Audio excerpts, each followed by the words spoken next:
Hello, मैं doctor करण। आज अपन बात करते हैं एनेस्थीसिया के बारे में। तो एनेस्थीसिया का मतलब होता है लॉस ऑफ सेंसेशन।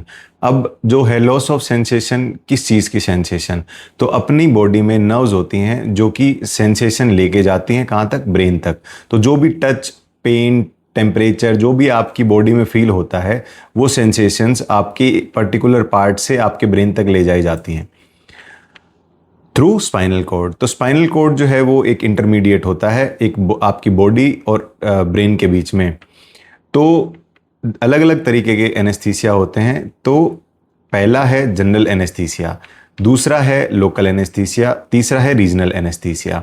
तो जो लोकल एनेस्थीसिया है वो भी 3 तरीके का होता है। सबसे पहला टॉपिकल, जिसमें अपन ऑइंटमेंट आते हैं, क्रीम आती हैं, लोकल जो लग जाती हैं। और दूसरा हो गया स्प्रे। स्प्रे आप कर सकते हो पर्टिकुलर रीजन पे, तो उसमें एनेस्थेटाइज करने के लिए काम आती है। तीसरा होता है कि आपके पर्टिकुलर कोई स्टिच लगाने हो तो उस स्टिच पे डॉक्टर जो है इंजेक्ट करता है, लोकल एनेस्थीसिया। दूसरा है रीजनल एनेस्थीसिया। रीजनल एनेस्थीसिया में पर्टिकुलरली आपको मैं एक एग्जांपल देके समझाता हूँ कि अगर आपको आपके हैंड की सर्जरी होनी है या फिर पर्टिकुलर आपकी लोअर लिम्ब में कोई सर्जरी होनी है, तो सबसे पहले मैं अपर लिम्ब के बारे में बताता हूँ। अगर आपकी हाथ की सर्जरी होनी है तो यहाँ पे 3 तरीके के जो है ब्लॉक्स हम लोग देते हैं, एनेस्थीसियोलॉजिस्ट देता है। तो इसको बोलते हैं अपन ब्रेकियल प्लेक्सिस ब्लॉक। तो ब्रेकियल प्लेक्सिस ब्लॉक जो है आपके सर्वाइकल जो कॉलर बोन होती है उसके ऊपर दिया जाता है, जिसको अपन बोलते हैं सुप्राक्लेविकुलर। उसके नीचे दिया जाता है जिसको बोलते हैं इंफ्राक्लेविकुलर। और एक होता है एक्सिलरी, जो कि आपकी एक्सिला में दिया जाता है, इसको बोलते हैं अपन एक्सिलरी ब्लॉक। तो इसकी मदद से आपका एक particular region of a body जो एनेस्थेटाइज हो जाता है, और इसको अपन बोलते हैं रीजनल एनेस्थीसिया। तो next type of anaesthesia is spinal and epidural anaesthesia, जो कि यूज होता है बिलो नेवल सर्जरीज में। इसमें अलग अलग प्रोसीजर होते हैं, जैसे हिप एंड नी रिप्लेसमेंट हो सकता है इसमें, और inguinal hernias can be repaired, और आपकी टेस्टिकुलर पैथोलॉजीज वो भी इसमें इंक्लूड रहती हैं। और most common of all caesarean section भी आपका स्पाइनल एनेस्थीसिया में होता है। और आजकल एक जो है पेनलेस डिलीवरी, जो नॉर्मल डिलीवरीज जो होती हैं वो भी आपकी एपिड्यूरल से ही होती हैं।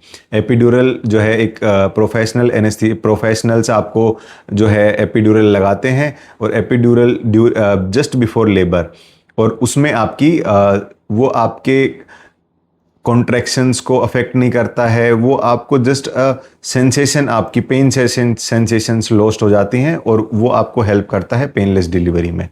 तो ये एक आज के टाइम में एक बहुत अच्छा ऑप्शन है कि जिससे मदर जो है वो painless delivery, painless normal vaginal delivery with birth of A baby experience कर पाती है। तो ये मदर के लिए बहुत अच्छा एक्सपीरियंस भी रहता है। तीसरा जो है वो है general anaesthesia. General anaesthesia is basically a broad term. इसको मैं बताऊंगा कि जनरल एनेस्थीसिया में काफ़ी सारी ड्रग्स, ये कॉकटेल ऑफ ड्रग्स यूज़ होती हैं, जिसमें आप अपनी सेंसेशंस जो है, आप अनकॉन्शियस, आप बेहोश हो जाते हो। आपकी जो है रेस्पिरेशन वो भी वेंटिलेटर से मेंटेन करिए। आपकी रेस्पिरेशन जो है वो भी कंट्रोल्ड वे में वेंटिलेटर से मैनेज करी जाती हैं। और आपकी प्रॉपर मॉनिटरिंग, इसमें जो है आपका जो है प्रॉपर आपकी जो मॉनिटरिंग जो डॉक्टर करते हैं वो एनेस्थीसियोलॉजिस्ट होते हैं ड्यूरिंग द सर्जरी।